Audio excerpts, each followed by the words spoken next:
दोस्तों, हम अपने लिए सुखी जीवन की कामना करते हैं तो सबसे पहले याद आती है सुखी जीवन के लिए अपने पितृ देवों, और उसके साथ साथ में याद आती है अपने कुल देव और कुल देवी की। विशेष रूप से यदि हम अपने कुल की वृद्धि की बात करें तब कुल देवी ही सबसे पहले याद आती है। और कुल देवी के बारे में एक बात विदित है दोस्तों कि कुल देवी का स्थान हमारे घर का जो प्रथम द्वार है उसके ऊपर हुआ करता है। अब जब कुल देवी का स्थान ही ऐसी जगह पर निर्धारित है तब बिना कुल देवी की इजाजत के कोई देव प्रवेश नहीं करते हैं।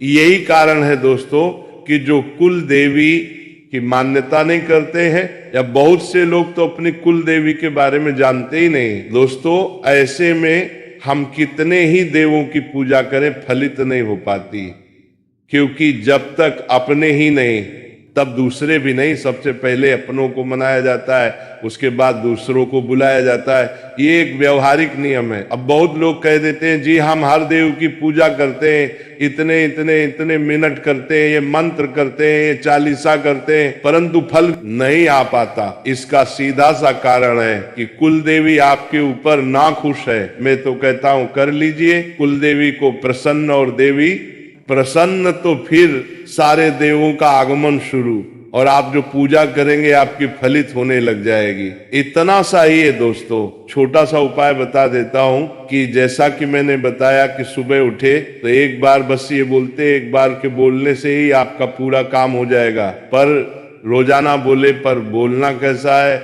और किस जगह बोलना है, कैसे बोलना है, बस ये बात आप और स्मरण कर लेंगे तो काम बन जाएगा, और कुल देवी रहेंगे आप पर सदा प्रसन्न। दोस्तों, कुल देवी का अपने मुख्य द्वार के ऊपर वास होता है। अब चाहे कोई व्यक्ति अपनी कुल देवी को ना जाने तो भी कोई बात नहीं, वास फिर भी होगा, और जाने तो भी होगा। दोस्तों, ये जो प्रयोग मैं बता रहा हूं ये सिर्फ आपने एक स्मरण करने के लिए है कि आप कुल देवी को इस रूप में स्मरण करेंगे तो कुल देवी आपके घर में सदा कृपा बरसाए और आप पर सदा प्रसन्न रहे। इतना सा छोटा उपाय, तो बस एक छोटा सा मंत्र है। आपने ये मंत्र बोलना कब है, इसे बस स्मरण कर ले। जब भी आप उठते हैं दोस्तों, सुबह उठते हैं, कितने ही बजे उठते हैं, पर जब पहली बार घर के दरवाजे को क्रॉस करके बाहर जाते हैं, चाहे आप नहाए नहीं नहाए, आप शंका समाधान के लिए गए नहीं गए नहीं गए, कोई फर्क नहीं पड़ता। जब पहली बार दरवाजा क्रॉस करके बाहर जाते हैं, आपने ये काम करना कि क्रॉस करने के बाद एक बार अपने घर में मेन गेट में वापस आए और दरवाजे में खड़े हो जाएं, और अंदर की तरफ ही मुख रखें। जैसे दरवाजे में प्रवेश कर रहे, दरवाजे के द्वार के सेंटर में खड़े हो जाए, बस।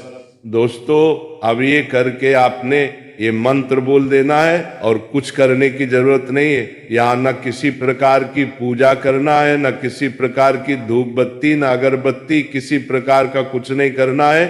और आपने ये बोल देना है, प्रथम नमामि कुलदेव रक्ष रक्ष मम देव परिवार शीर्षा नमामि पुनः पुनः कार्यसु सफलम भवे।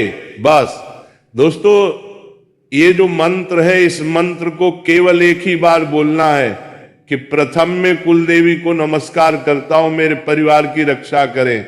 बार बार सिर से झुकाकर प्रणाम करता हूं, मेरे कार्य सफल कर।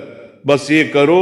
और हाँ, ये तो मैंने इसका भाव बताया है दोस्तों, पर मंत्र को आप इसको याद कर लेना। आसान मंत्र है, एक बार बोल दिया कर रोजाना कर ले तो अति उत्तम है। और यदि रोजाना ना करे तो कम से कम दोस्तों 21 दिन इसे लगातार करके देखे और इसका परिणाम भी देखे, फिर अच्छा लगे तो फिर कर ले। वैसे 21 दिन तो लगातार करें, उसके बाद करे तो कभी छूट भी जाए तो चिंता न करे। तो कुल देवी की आने लगेगी कृपा, और कुल देवी प्रसन्न तो सारे देव प्रसन्न, कभी कोई कार्य नहीं रुकेगा, आपका जीवन बदलने लगेगा। और हा भक्तों, कुलदेवी को प्रसन्न करने के लिए प्रतिदिन या नियमित रूप से भक्ति भाव से पूजा करें।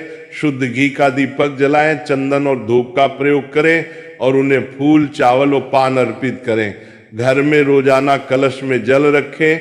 रसोई की पहली रोटी देवी के नाम पर निकालें, और अपनी आय का कुछ अंश किसी अच्छे काम में दान करें। साल में एक बार अपने कुलदेवी के सिद्ध पीठ स्थान पर जाकर पूजा अर्चना करना चाहिए। अब यदि आपको अपनी कुलदेवी का पता नहीं है तो आप अपने परिवार के बड़े बुजुर्गों या गोत्र के विद्वान से पूछ सकते हैं। यदि इससे भी पता नहीं चलता तो आप भगवान शिव और माता पार्वती की पूजा कुलदेवता और कुलदेवी के रूप में कर सकते हैं, क्योंकि वे सभी देवी देवताओं में श्रेष्ठ हैं और उनकी पूजा से प्रार्थना पूरी हो जाती है। अब एक प्रश्न और है कि कुलदेवी की पूजा किस दिन करनी चाहिए। कुलदेवी की पूजा के लिए पूर्णिमा, नवरात्रि और अष्टमी जैसे शुभ दिन माने जाते हैं। इसके अलावा परिवार की परंपरा के अनुसार किसी विशेष पारिवारिक अवसर जैसे विवाह या बच्चे के जन्म पर भी पूजा की जाती है। कुछ परिवार साप्ताहिक रूप से शुक्रवार को भी पूजा करते हैं। हालांकि सबसे सटीक दिन और विधि जानने के लिए परिवार के बुजुर्गों से पूछना सबसे अच्छा तरीका है। कुल देवता को प्रसन्न करने के उपाय, मंत्र व तंत्र क्या है? कुछ नहीं, सुनो मेरी बात। कोई मंत्र नहीं, कोई तंत्र साधना नहीं, सिर्फ एक आचरण से होकर अपने इष्ट देव या कुल देवी या देवता को प्रसन्न कर सकते हैं। और वह इस प्रकार से है कि हम समय समय पर उनका ध्यान करें और हर विशिष्ट कार्यक्रम में उनकी पूजा या भोग अवश्य ही दें और अपना आचरण शुद्धवार करें। विचारों को शुद्ध करने की चेष्टा करते हुए रहे।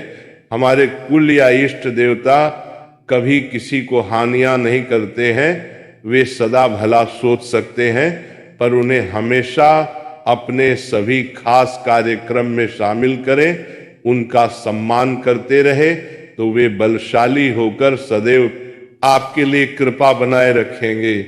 मैं अपने सभी प्रिय भक्तों से अनुरोध करता हूं कि बहुत ही अच्छे कर्म करो, प्रभु की करुणा करो, नाम जप करो, जीवन सुख में अपने आप हो जाएगा। राधा रानी के चरणों में स्पर्श करो और जीवन को आनंदित बनाओ। ये धनवान कुछ नहीं, ये सब आता जाता रहता है, ये कुछ नहीं, सब तुम्हारे कर्म ही तुम्हें सब देंगे। सही समय में सब कुछ सही हो जाता है। तो बस भजन कीर्तन नाम जप जीवन का यही सब कुछ है।